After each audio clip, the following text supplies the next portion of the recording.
Hello mga ka-spy.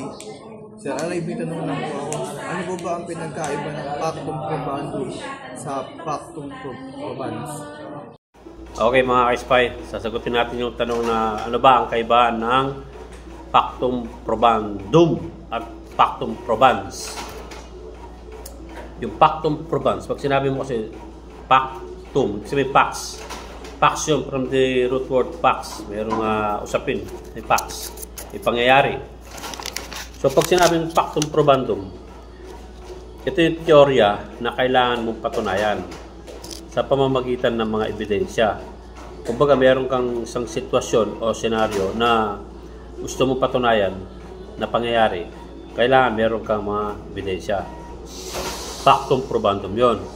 Yung Pactum Probans naman, ito yung mga ebidensyang gagamitin mo para patunayan mo yung teorya doon sa aligasyon mo, doon sa Pactum Probandum.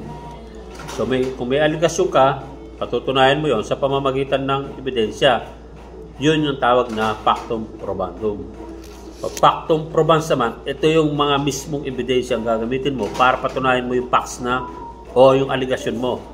O, yun ang pagkakaiba mo. Pagkakaiba ng Pactum Probandum at Pactum Probans. Okay? Nasagot ka ba ang katanungan mo? Ka-spy? Rhea? Salamat. Follow pa kayo sa aking vlog.